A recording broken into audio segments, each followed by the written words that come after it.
Hi, I'm Dr. J from Modern Statistics. If you are learning SPSS for the first time, either because your class requires it or because your company uses SPSS to manage data and or run statistics, then it can feel a little overwhelming at first to understand and learn the thousands of procedures that are available in SPSS. And it can take many hours, if not weeks or months, to finally feel like you know what you're doing. And many of us simply don't have the time these days. So in this video, I'll take you step by step and demonstrate some of the most commonly used basic procedures in SPSS in 10 minutes. After this, you'll feel confident enough about what SPSS is and that you'll want to explore more advanced procedures right away. So let's get right to it. Here I am in the SPSS system.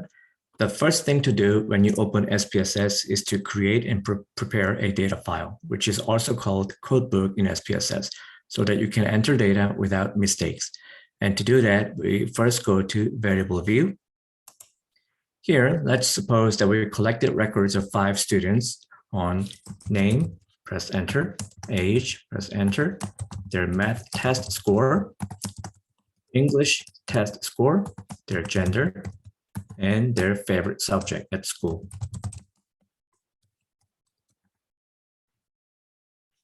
Now, when you name variables, make sure that it cannot start with a number or symbol, and you cannot have a space between characters.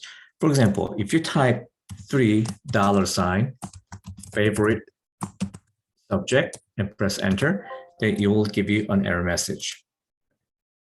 But you can have an underscore between characters. For example, favorite underscore subject, press enter, and it will allow that. Now, notice when we enter the variable names, SPSS automatically makes several assumptions about the variables, such that they're of numeric type and has a width of 8 characters and contains up to 2 decimals. It's okay if some of your variables are not of numeric type. We can certainly change the settings at any time. Let's examine one by one. For name, it's a text variable, so we'll change the type from numeric to string and increase the number of characters from 8 to, say, 15, because some names are longer than others, and click OK. For labels, which is where we put the description of the variable, just write name. For variable age, it is of numeric type, but we can change the decimals to 0. And for age, we'll just type age since it's an obvious name. And for that, if you go to the measures column, from nominal, you change that to scale. And you do the same for math test scores and English test score. Reduce the decimals to 0. And we'll label it math test score, English test score. Okay, and change copy scale from here, and then highlight those two, right click, paste. Okay. Now, for gender, it is a numeric variable in the sense that numbers are used to represent the data. For label, we'll just type gender, and again reduce the decimals to 0. And go to the values column, click on the right side of the values column. And on the value labels window, we'll assign a value of 1 for male and 0 for female. Either click add or just press enter and click OK. And for favorite subject, we'll again remove or reduce the decimals down to 0. We'll just put favorite subject at school. And for values, we'll assign a value of 1 for math class, 2 for English, and 3 for science class. Click OK.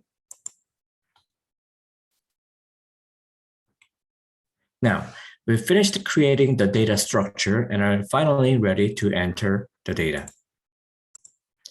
So we go back to data view by clicking on the data view button here. Okay. And for name, we'll just name LeBron, Magic, Bird, Michael, and Megan. For age, we'll just put some random numbers, 14, 15, 16, 17, 18. For math test scores, 50, 60, 70, 80, 90, 60, 70, 80, 70, 40. We'll just put some random numbers there. For gender, we know that we used a coding system, 1 for male and 0 for female. So 1, 1. So when you do that, notice it gives you 2 values, female and male. So you can put numbers there. So you can choose 1 for male.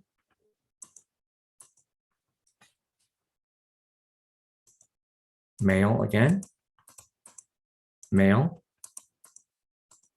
Male. Male. Okay.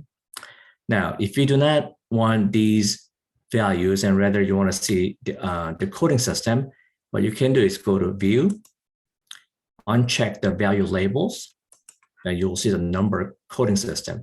Now, Megan is a female, so we have assigned a value of 0 for that.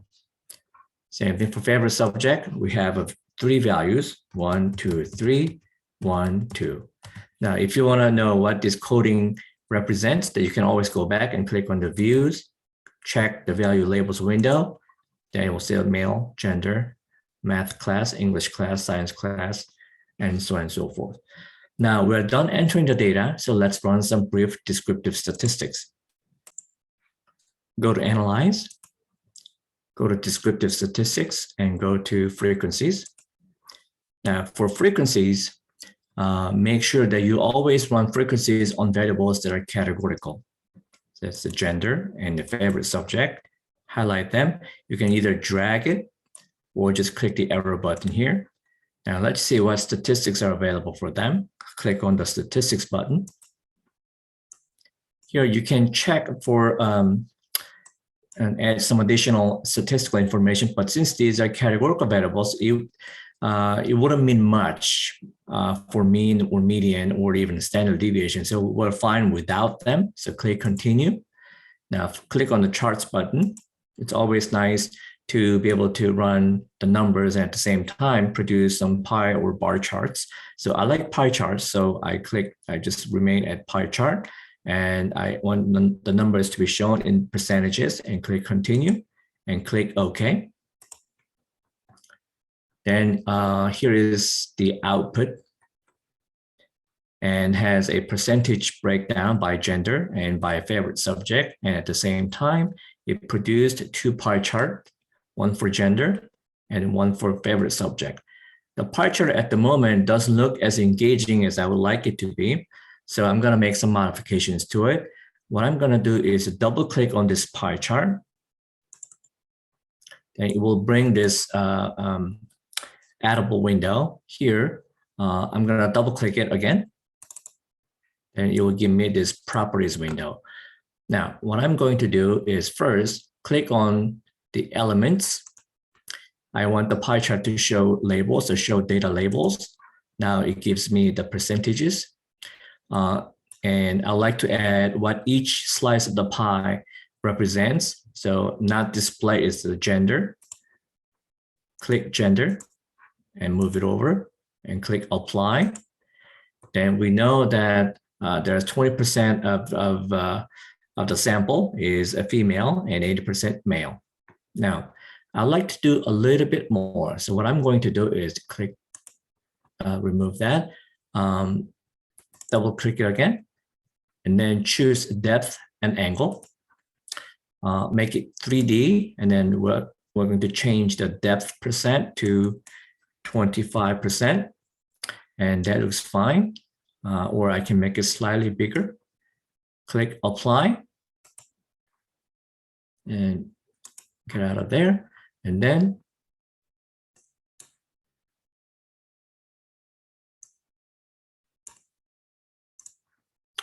and we see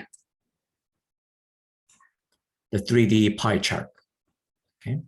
Now we go back to the data set. Now let's say that you want to evaluate each student's performance for both English and math test scores combined. So what you can do is to calculate an average of these two classes. To do that, go to transform, go to compute variable. Here I have done the analysis already once. Let's reset that and do it again. So what we want to do is to calculate an average of math and English test. So we'll just name it average score. And on the numeric expression box, click the parentheses button. We're going to put math score, move it over, plus English test scores, move it over there. And then we're going to divide it by 2. And click OK. And here is the syntax that shows in the backend what we just did. And click on the data set again. And here we have the new variable, average score, created. There's obviously a ton more that we can do in SPSS and really do amazing things. Thank you for watching. See you next time.